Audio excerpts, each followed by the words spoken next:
Muy bien, chicos, buenas tardes a todos. Espero que se encuentren muy bien. Vamos a iniciar nuestra clase del día de hoy. Seguimos avanzando en nuestro contenido. Recuérdense que ya estamos en la segunda unidad. Todo lo que yo estoy subrayando de celeste pues corresponde a temas que vamos a evaluar para el segundo parcial. El 24 de marzo, ¿no?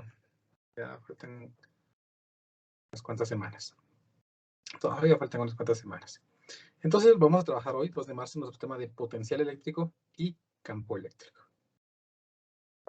Recuérdense que hemos ya aprendido que el potencial eléctrico es una característica del espacio en que existe un campo eléctrico que nos define la cantidad de energía que tiene una partícula con carga.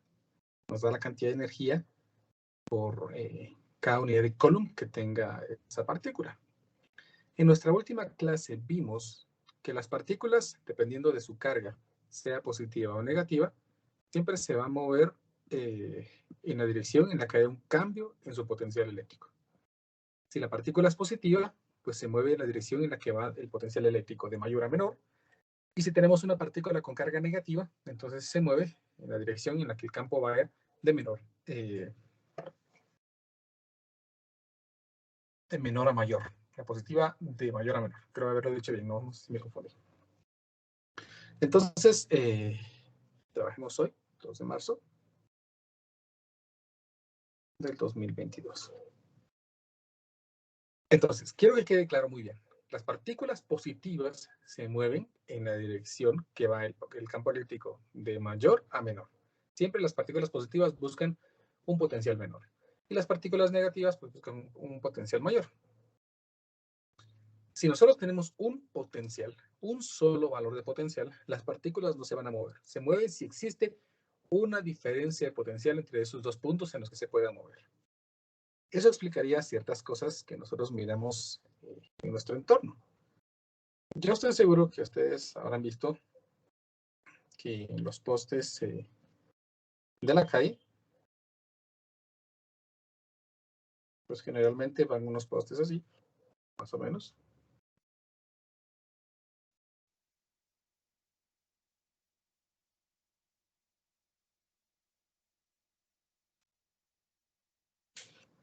Y pues estos llevan unos cables que la mayoría de veces decimos pues son cables de alta tensión. Ahí está viajando la alta tensión. Y pues suele suceder, la mayoría de esos casos lamentables, en lo que escuchamos de que una persona pues tocó los cables de alta tensión y pues que resultó muy lastimada, que resultó con quemaduras o posiblemente pues en el peor de los casos pues falleció. Siempre que nosotros toquemos esos cables de alta tensión, estamos tocando cables que llevan o que tienen un potencial eléctrico de aproximadamente 10.000 voltios. 10.000 voltios. Si alguien nos toca, pues puede sufrir una gran descarga. Pero, ¿por qué si nosotros vemos a un zanate parado en los cables, no sufre ninguna descarga? ¿Por qué lamentablemente una persona toca y se lastima? ¿Por qué sí esa persona? ¿Será por la masa o por algún otro elemento? La respuesta a eso está en que la corriente o las cargas se mueven siempre que exista una diferencia de potencial, insisto, una diferencia de potencial.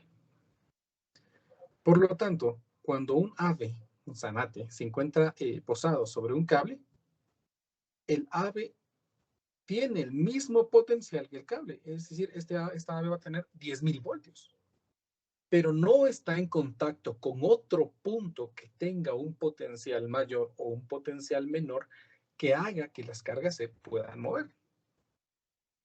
Entonces, si por aquí hay alguien pues, que está trabajando en una construcción y sostiene una varilla que tocan esos cables, entonces generalmente el suelo se encuentra a un potencial de 0 voltios. Por lo tanto, si analizamos estos dos puntos, aquí hay 10.000 voltios y aquí hay 0 voltios. Entre esos puntos hay una diferencia de potencial, lo que permite que las cargas puedan moverse libremente en ese canal que se ha creado. Si lamentablemente la persona se encuentra tocando, entonces esta persona pues va a sufrir una descarga eléctrica que puede ser fatal para él. ¿Estamos? Entonces, si nosotros pudiéramos de alguna forma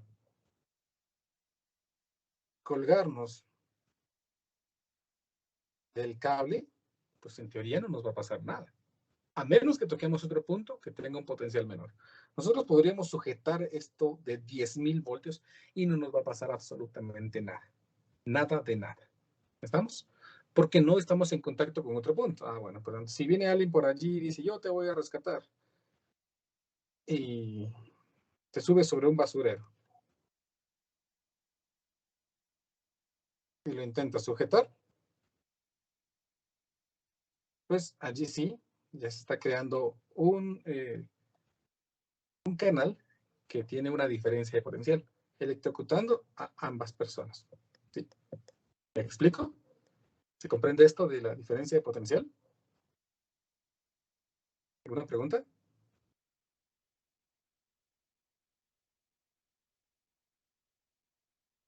No, muy bien. Recuerden, O sea, ahí dice, perdón, dígame. o sea que sí, digamos, para que haya una descarga, sí tiene uno que estar tocando otro punto.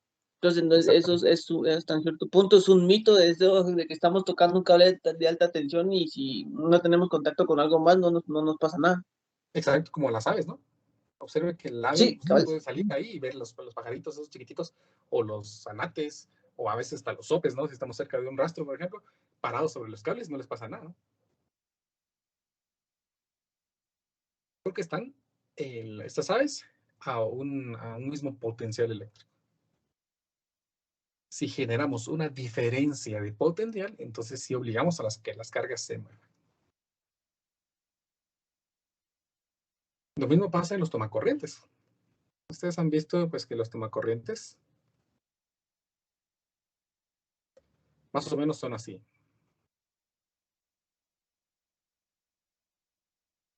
Generalmente en los tomacorrientes nosotros decimos que tenemos una línea viva y una línea neutra. La línea neutra se encuentra a un potencial exactamente igual a la Tierra. Generalmente también se le llama la línea de Tierra, ¿no? 0 voltios. Por lo tanto, si nosotros sacamos un cable de este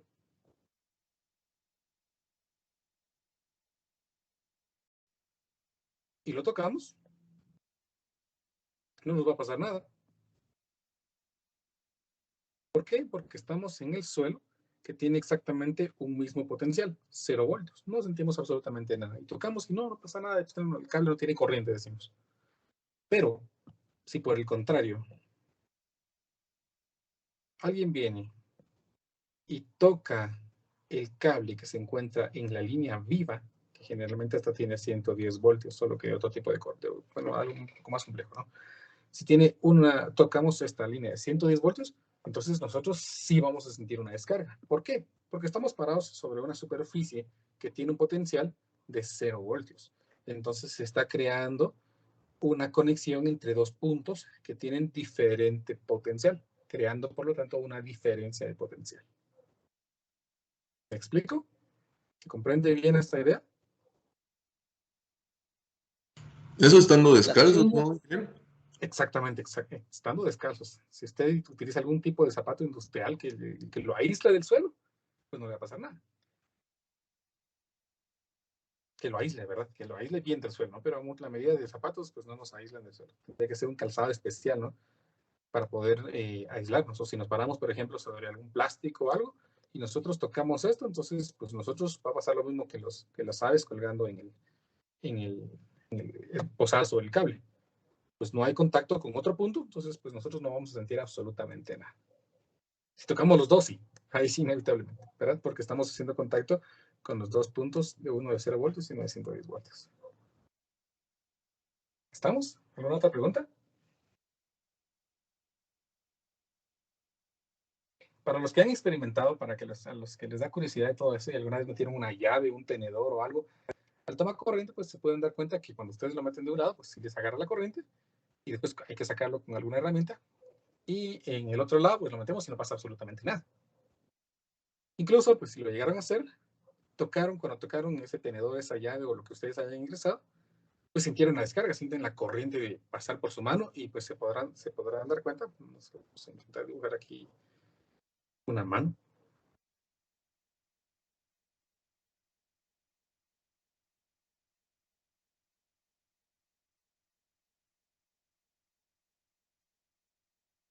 Supónganse que esta es una mano. Cuando un cable con corriente toca nuestra mano, o tocamos con las yemas de los dedos, pues nuestra reacción inmediata por el sistema nervioso que genera la descarga, pues nos hace quitar la mano, ¿sí? Nos impulsa la mano. Nosotros sentimos como que nos tirara la mano. Vamos a aclarar bien esto, muy bien cómo funciona en el laboratorio, ¿no? Cuando hagamos nuestras prácticas. Pero, si nosotros tocáramos este cable con la palma de nuestra mano, ese cable con corriente, sí, que si nosotros estamos en un punto diferente, con diferente potencial a la que el cable tiene, la corriente va a empezar a circular por nosotros, pero nuestro sistema nervioso, sí, se perturba con la corriente que está pasando, porque nuestro sistema nervioso trabaja a base de impulsos eléctricos. Se perturba con esto, haciendo que nuestra mano se cierre. Por eso cuando las personas están sufriendo una descarga eléctrica, generalmente les dicen soltalo, ¿no? Ya hay varios videos en YouTube ahí que a veces son lamentables. Las personas no lo sueltan, no porque no quieran o porque les gusta estar siendo electrocutadas, por supuesto que no, sino porque nuestro propio sistema nervioso se afecta haciendo que nosotros empuñemos las manos. Entonces, generalmente cuando estamos trabajando con corrientes, o las recomendaciones cuando se trabaja con corrientes, es que nunca se tomen los cables con la palma de la mano, porque eso va a hacer que la mano se cierre y si está con mucho potencial y con mucha corriente, pues podemos hasta perder la vida. Entonces, algunas recomendaciones importantes y en algún momento pues nos toca trabajar con corriente. Los electricistas y los ingenieros eléctricos pues conocen muy bien todas esas recomendaciones y esos casos. Claro como el agua, claro como la leche. Todo claro. Sí, dije, por el momento todo claro. Muy bien. Y disculpe con una pregunta. ¿Sí, dígame? ¿Por qué a veces hacen sonido los cables de alta tensión? Ahí por los cerezos, cuando uno pasa, siempre se escucha así como que están haciendo como un sonido. Sí, que también he escuchado lo mismo. La corriente o el potencial eléctrico que tienen esos cables es inmenso. Y la corriente que transportan es tan grande que generan perturbaciones en el aire que los rodea. Entonces ese sonidito que nosotros escuchamos es la perturbación del medio por el cual se están moviendo las cargas. Por ejemplo, no sé si ustedes han visto cuando toman una sábana de esas que son sintéticas, plásticas, si ustedes le pasan la mano, pues ustedes oyen como que estuviera tronando algo. ¿Por qué? Porque esas descargas eléctricas mínimas que se están ocurriendo allí generan perturbaciones en el medio, haciendo como que fueran chispitas. Lo mismo pasa en el cable. La carga es tan grande, que el campo eléctrico alrededor genera perturbaciones en el medio. Entonces, esas perturbaciones en el aire es lo que nosotros escuchamos como que fuera un crujir, un zumbido. Para los que niños semacos sabrán que se escucha una especie de zumbido o algo por así, por el estilo.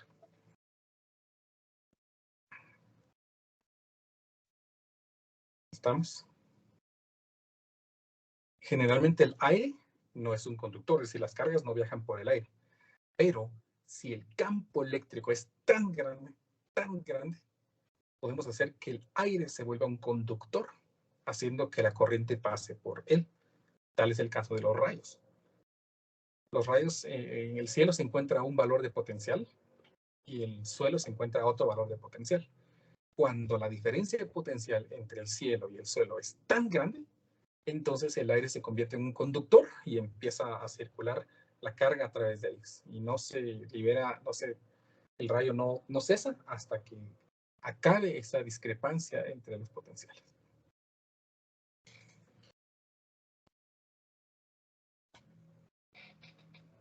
¿Estamos?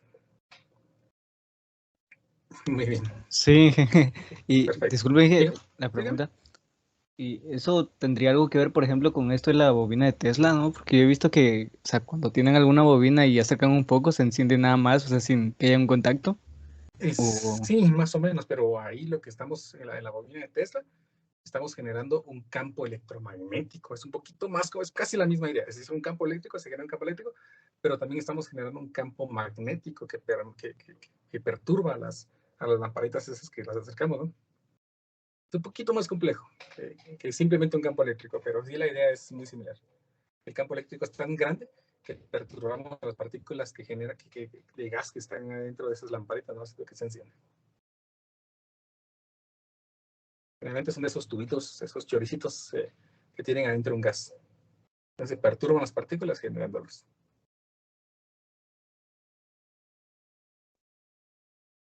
¿Estamos ahora sí? ¿Alguna otra pregunta?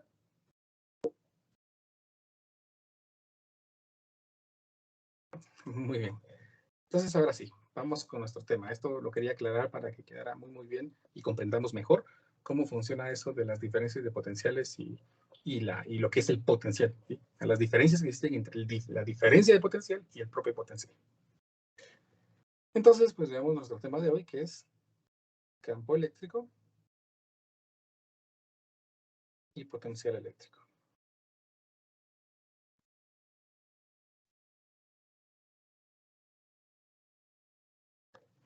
A ver, pues, hemos aprendido que la diferencia de potencial se define como la integral del producto punto entre el campo y el desplazamiento a lo largo de una curva específica. Si nosotros derivamos respecto al espacio, respecto a alguna trayectoria específica, ambos lados de esta ecuación, pues aquí me quedaría que la derivada del potencial respecto al espacio sería el negativo de la derivada respecto al espacio de la integral del campo por el diferencial de espacio. Por teorema fundamental de cálculo, la derivada de la integral se cancela, generándome entonces aquí que la derivada del potencial respecto a una trayectoria específica es igual al negativo del campo eléctrico, del vector campo eléctrico. Entonces observen que si yo tengo una expresión que me define el potencial en términos de una posición, la derivada de ese potencial me define al vector campo eléctrico, me define al vector campo eléctrico. Si nosotros estamos hablando de que el potencial eléctrico está ubicado únicamente en una sola dimensión,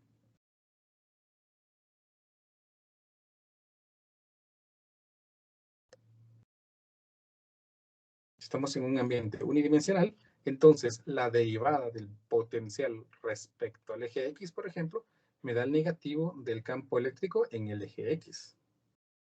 O, pues si estamos en el eje Y, la derivada del potencial respecto al eje Y me da el negativo del campo respecto al eje Y. La derivada del potencial respecto al eje Z es igual al negativo del campo en el eje Z.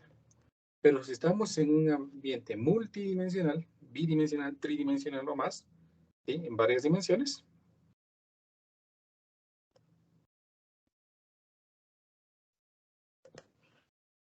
entonces ya hablamos de que el gradiente del potencial eléctrico es igual al vector campo eléctrico. Recuerden que de su matemática intermedia 2, a esta expresión, esta nabla o este vector, ese símbolo es nabla, ¿no? Este vector se conoce como vector gradiente.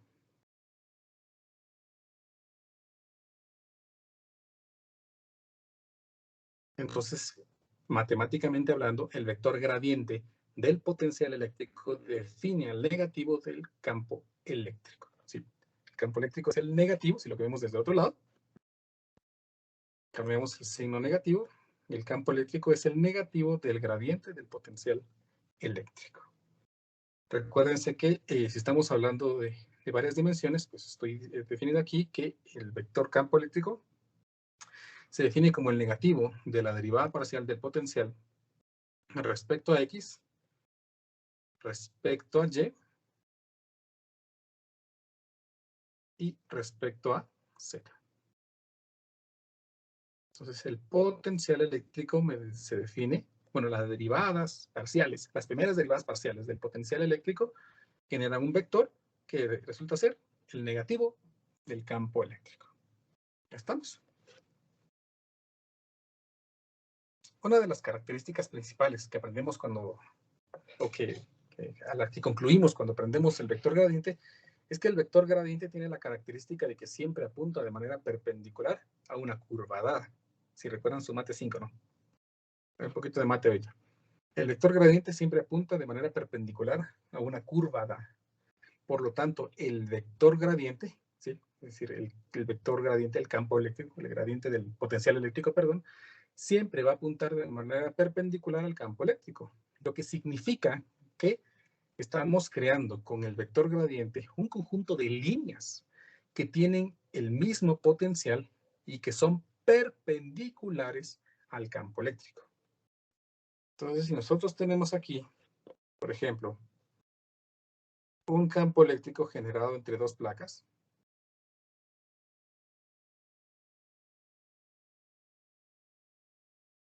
el vector gradiente siempre apunta de manera perpendicular a esas líneas. Esas líneas perpendiculares que estamos trazando son líneas que tienen exactamente el mismo potencial eléctrico. Es decir, como los cables, ¿no?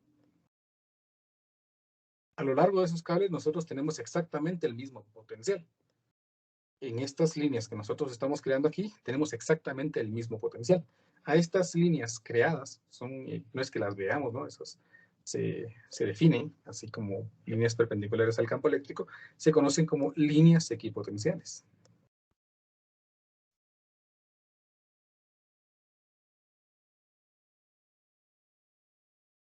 Vamos a hacer una práctica sobre esto la próxima semana, sobre líneas equipotenciales. Líneas que tienen exactamente el mismo potencial. ¿Estamos? Geométricamente hablando, entonces, la ecuación que estamos definiendo aquí me dice de que siempre van a existir líneas perpendiculares a las de campo eléctrico que son perpendiculares a estas y que definen líneas equipotenciales. Líneas que tienen exactamente el mismo potencial a lo largo de toda su trayectoria. Apliquemos estas ecuaciones y lo que acabamos de aprender a algunos ejemplos.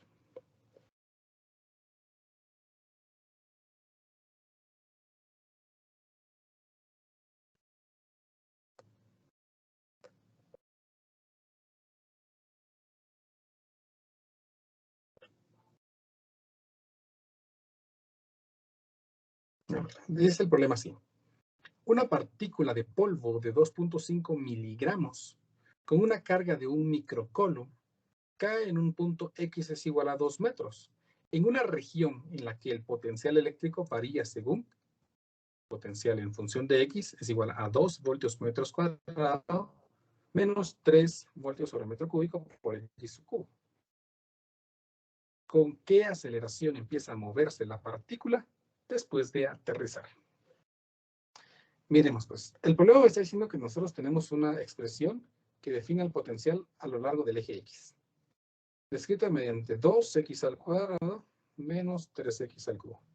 Ven que les he quitado las unidades de medida, ¿no? El potencial, X está dado en metros, ¿no? Porque X es igual a 2 metros. Y el potencial está dado en voltios. Una partícula de polvo que tiene una masa de 2.5 miligramos y una carga de 1 microcoulomb aterriza sobre el eje X. En un punto X es igual a 2. Y el problema necesita que empecemos, que calculemos la aceleración con la que empieza a moverse. Hay varias formas de calcular aceleración. Pues una de ellas aprendimos en física básica, es que si tenemos pues un cambio de posición, un tiempo, una velocidad, podemos utilizar en cinemática para calcular la aceleración. Sin embargo, aquí no tenemos ni velocidad inicial, ni velocidad final, ni el tiempo que se mueve, ni hasta dónde se mueve. Quieren que determinemos la aceleración en ese instante. Entonces podemos aplicar otras teorías. Podemos aplicar, por ejemplo, la segunda ley de Newton, que fuerza es igual a masa por aceleración. Si yo conociera la fuerza, podría calcular la aceleración porque la masa del problema me la proporciona. Sin embargo, pues no conozco la fuerza. Pero dado de que es una partícula con carga, pues podríamos aprovecharnos de las teorías que hemos aprendido. Siempre que haya un campo eléctrico, pues se va a generar una fuerza. Por lo tanto, el campo eléctrico se calcula, ¿recuerdan? Como fuerza por carga. Como la carga de la partícula me la dan. Si yo tuviera el campo eléctrico, podría calcular la fuerza eléctrica. Y si tengo la fuerza eléctrica, entonces podría calcular la aceleración. Por lo tanto, pues vamos haciendo como una cadenita. Para calcular la aceleración necesito la fuerza. Para calcular la fuerza necesito el campo eléctrico. Pero las teorías que acabamos de ver me relacionan el potencial eléctrico con el campo eléctrico. Por lo tanto, esta ecuación que vimos me dice que el campo eléctrico es el negativo de la derivada del potencial respecto al eje en el que se encuentra. En este caso, como tenemos una expresión que me define el potencial, pues puedo calcular la derivada del potencial respecto al eje X. Esto me daría entonces 4X menos 9X al cuadrado, generándome entonces que el campo eléctrico, vean que es el negativo de la derivada. Entonces es el negativo de esta expresión. Sería 9X al cuadrado menos 4X. Por lo tanto, tengo el potencial eléctrico en términos de X. Si yo quiero calcular el potencial en algún punto específico, pues es simplemente evaluarlo y ya tengo el campo. Como el problema necesita que nosotros determinemos la aceleración exactamente cuando X es igual a 2, por lo tanto, para calcular la aceleración en X es igual a 2, necesito la fuerza en X es igual a 2, y para calcular la fuerza en X es igual a 2, necesito el campo en X es igual a 2. Por lo tanto, puedo evaluar el campo eléctrico en 2, y esto me daría, pues 9 por 4, 36, y 2 por 4 es 8, 36 menos 8, me daría aquí 28. ¿28 qué? Pues 28 voltios sobre metro. Ahí tendría entonces la expresión que me define el campo eléctrico. O newtons coulomb, ¿verdad? Se recuerdan que aquí se pueden las dos unidades, voltios metros o newtons coulomb. Por lo tanto, como ya tengo el campo, pues puedo calcular la fuerza. La fuerza se calcularía como el campo eléctrico multiplicado por la carga. En este caso, entonces, la carga, que es de 1 microcoulomb, multiplicado por el campo, que es de 28 newtons coulomb, me darían una fuerza de 28 micronewtons. Teniendo la fuerza, pues ya puedo aplicar entonces la segunda ley de Newton para determinar la aceleración. Por lo tanto, la aceleración sería la fuerza dividido la masa. 28 micronewtons, 28 por 10 a la menos 6 newtons, dividido la masa, que el problema me indicaba acá arriba que la masa es de 2.5 miligramos. Entonces aquí me quedaría 2.5 miligramos, que sería por 10 a la menos 6 kilogramos. Y esto me daría entonces el valor de la aceleración. 28 dividido 2.5, porque los por 10 a la menos 6 se cancela. Y me queda entonces que la aceleración tendría una magnitud de 11.2 metros sobre segundos al cuadrado.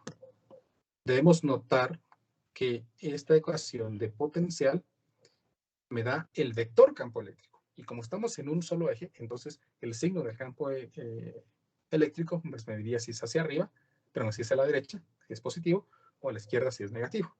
Como en este caso, pues el campo eléctrico es positivo, me sale de 28 voltios metros, significa que el campo eléctrico apunta en la dirección positiva del eje X.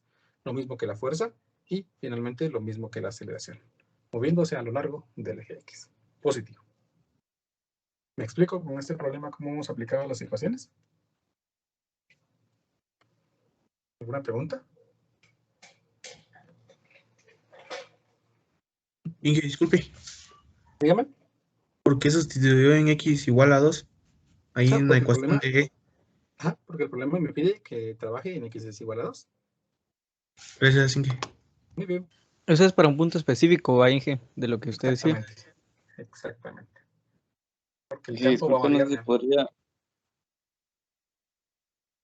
Dependiendo de la posición en la que estemos, el campo va a ser diferente.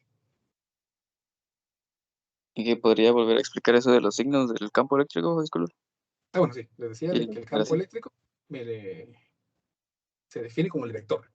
Por lo tanto, aquí este campo eléctrico me está definiendo el vector campo eléctrico. Como estamos sobre el eje X, si el campo eléctrico apunta en la dirección positiva, pues el campo eléctrico va a ser positivo. Si el campo eléctrico apunta en la dirección negativa, el campo eléctrico va a ser negativo. En este caso, como el campo eléctrico me salió positivo, pues aquí estaría definiendo que el campo eléctrico en este punto está dirigido hacia el eje X positivo. Como el campo eléctrico es positivo, pues la fuerza eléctrica es positiva y la aceleración es positiva, indicándome que todo está apuntando hacia el eje X positivo. Gracias. Hagamos otro problema para comprender bien esta idea del vector gradiente.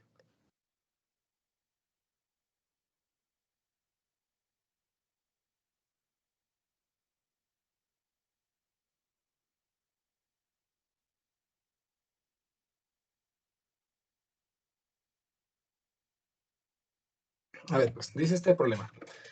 El potencial eléctrico en un volumen de espacio, vean que ahora estamos en el espacio, entonces vamos a hablar de elementos tridimensionales.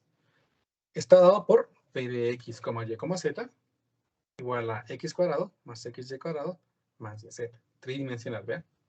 Determine el campo eléctrico en esta región en la coordenada 3, 4, 5.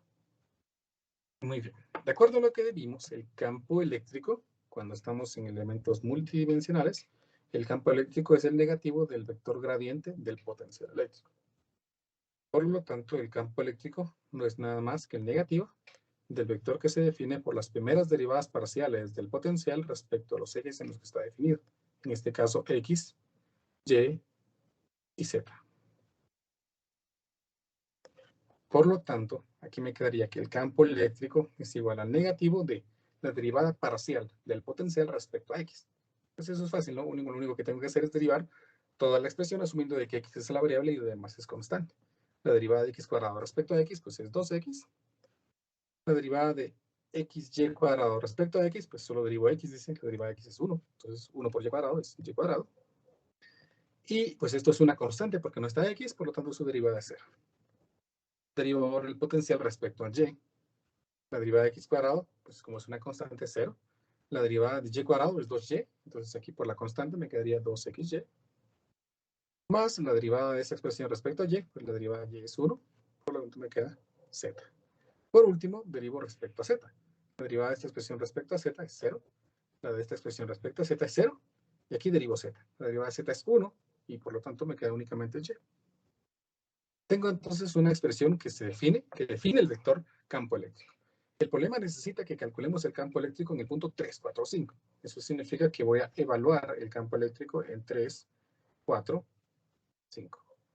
Por lo tanto, me quedaría negativo de, si evalúo aquí 3 y 4, porque solamente tienen X y Y, entonces me quedaría 2 por 3, 6, y 4 al cuadrado es 16, y 6 más 16 es 22. Entonces aquí tengo 22. 2XY. Entonces me quedaría 2 por 3, que es 6 por 4, 24, más 5, que sería 29. Y finalmente, pues solamente dice Y, entonces 4.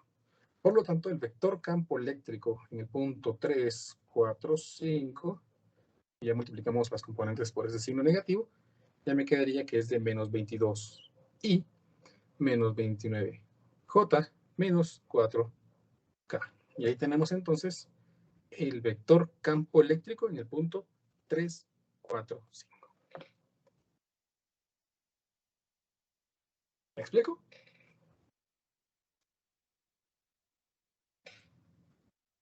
Y entonces este es el campo eléctrico. El campo eléctrico es el vector campo eléctrico. Porque acá están preguntando que determinemos el campo eléctrico. Ajá, y el campo eléctrico, pues siempre nos recuerda que tenemos que dar la magnitud y la dirección. Como un vector. En este caso, pues estoy dando las componentes del vector campo eléctrico. Si el problema me dijera la magnitud y la dirección, entonces ya podríamos referenciar esto dando la magnitud y referenciándolo respecto a algún eje, ¿no?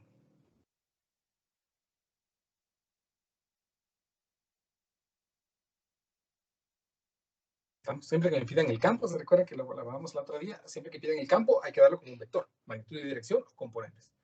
Pero si el problema me dice magnitud y dirección, pues tengo que dar cuánto es y hacia dónde va.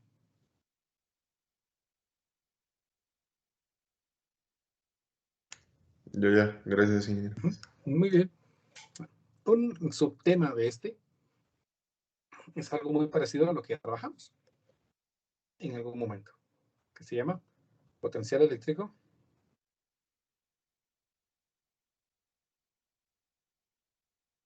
en conductores.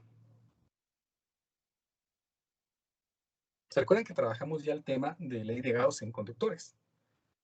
Y la ley de Gauss en conductores, pues me definía ciertas características que se cumplen de los campos eléctricos y de las cargas cuando nosotros tenemos un conductor.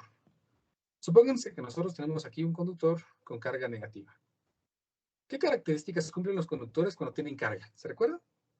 ¿Alguien que me puede refrescar la memoria con esto? Que no tiene campo eléctrico. Que el campo en el interno del conductor es 0. Excelente, ahí está la idea. Por ahí lo había dicho bien. No tiene campo eléctrico, ¿verdad? Pero faltó en su parte interna. Entonces, el campo eléctrico. Y la carga siempre está distribuida en la superficie. Excelente, muy bien. El campo eléctrico interno.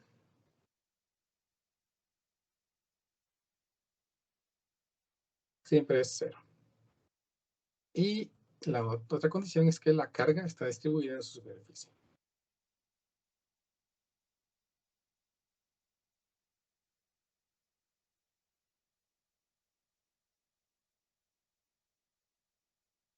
Muy bien. De lo que acabamos de aprender, acabamos de ver que la derivada del potencial respecto al espacio es igual al negativo del campo eléctrico. Por lo tanto, si nosotros tomamos un conductor con carga y queremos ver cuál es el potencial eléctrico en su interior, pues vamos a utilizar esta ecuación que acabamos de ver. ¿Qué debo hacer? Pues según las teorías de campo eléctrico, el campo eléctrico interno siempre es 0. Por lo tanto, si aplico la ecuación, aquí me quedaría que la derivada del potencial respecto al espacio, pues es igual a 0. Entonces, si la derivada de algo es igual a 0, ese algo, ¿qué era? ¿Qué me dice? Constante. Exactamente. Entonces, el potencial es constante. Entonces, el potencial eléctrico dentro de un conductor no va a ser 0. Bueno, podría ser 0, ¿no? Pero es constante. Es decir, en cualquier punto interior a un conductor con carga, el potencial eléctrico siempre va a ser constante.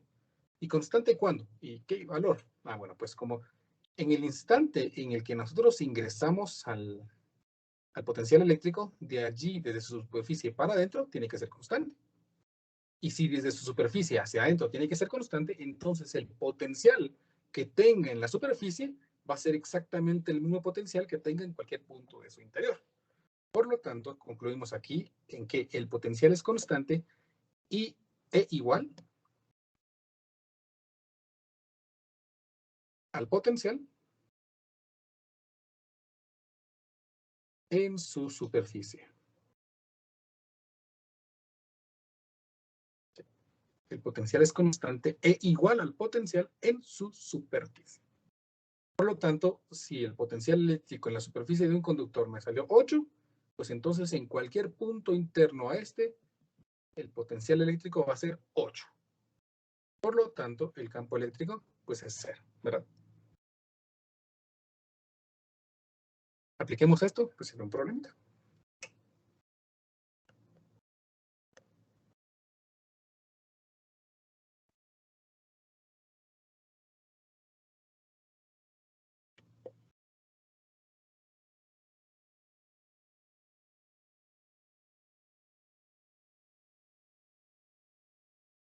Este es el problema así. Un conductor de forma esférica tiene un radio de 14 centímetros y una carga de 26 microcoulombs. Calcule el campo eléctrico y el potencial eléctrico a las siguientes distancias del centro. A 10 centímetros, a 20 centímetros y a 14 centímetros. Muy bien, vamos entonces a empezar a resolver el problema. Primero tenemos que notar que tenemos una esfera de 14 centímetros de radio. Entonces, pues voy a suponer que esto que estoy dibujando aquí, pues esa es una esfera que tiene un radio de 14 centímetros.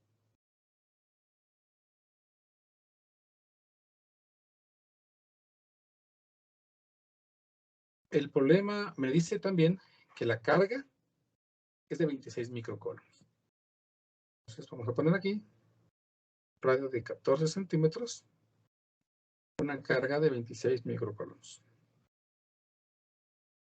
Calculemos el campo eléctrico y el potencial eléctrico en las siguientes distancias del centro. En el inciso A me piden que calculemos el campo eléctrico a 10 centímetros. Entonces, R igual a 10 centímetros. Por lo tanto, si eso tiene 14 centímetros, pues lo que yo tengo que hacer es crear una superficie gaussiana que tenga 10 centímetros. Pero va a ser más simple. ¿Por qué?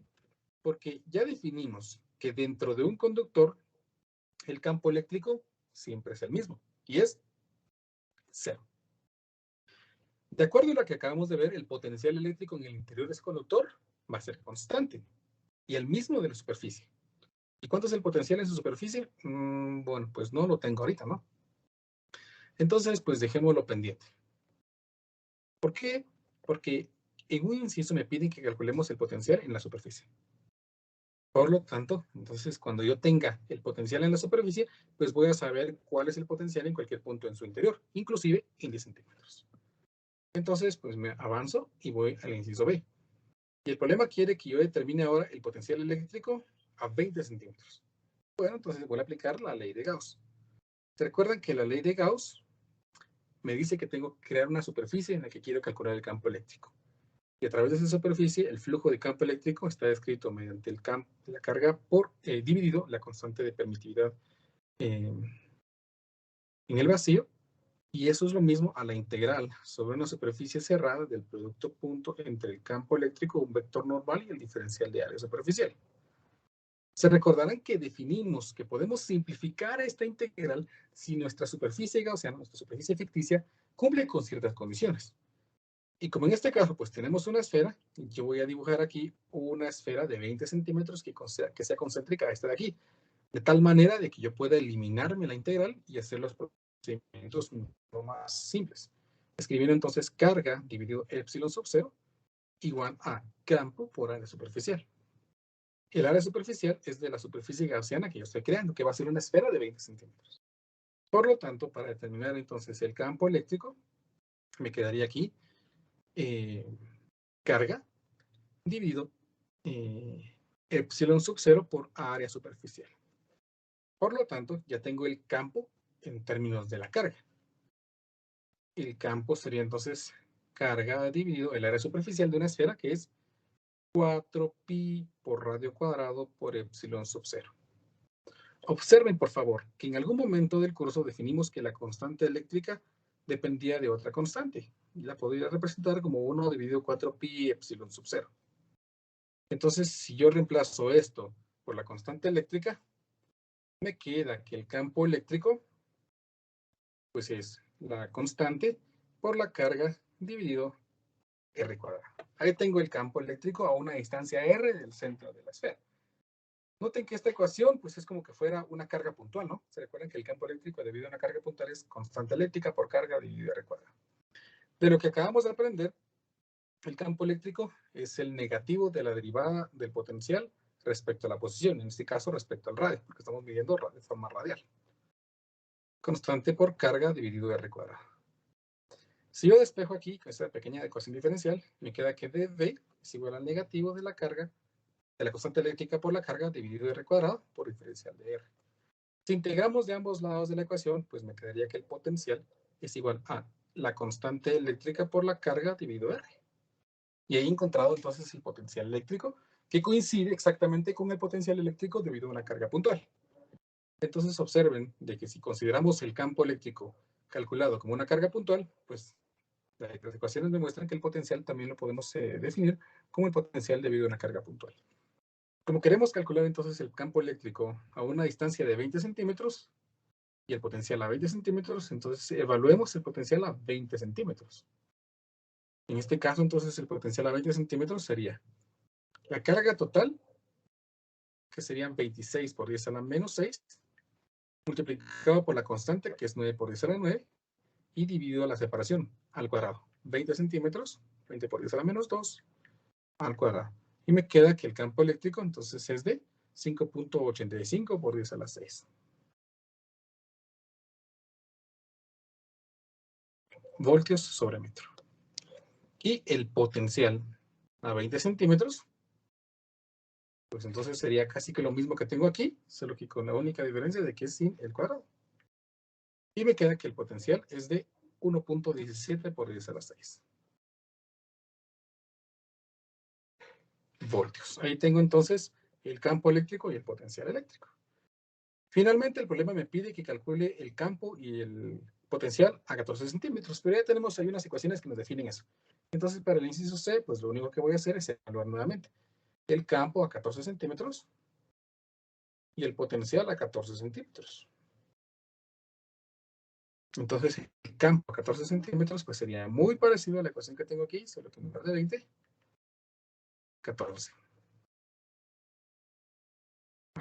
cuadrado. Y entonces el campo eléctrico es de 11.94 por 10 a las 6 voltios sobre metro. Y el potencial, pues es igual, solamente que sin el cuadrado. Y me queda de 1.67 por 10 a las 6 voltios. De lo que habíamos dicho al principio del problema es que el potencial en la superficie va a ser exactamente el mismo potencial en el interior. Como el inciso A me pedía el potencial en el interior, pues ahora tengo la seguridad que el potencial en el interior va a tener el valor de 1.67 por 10 a las 6 voltios. Y así, pues tenemos entonces respondidos todos los incisos que el problema me estaba pidiendo. Y así terminamos entonces nuestra clase del día de hoy. Continuaríamos el día viernes para avanzar con más contenido. Les deseo una buena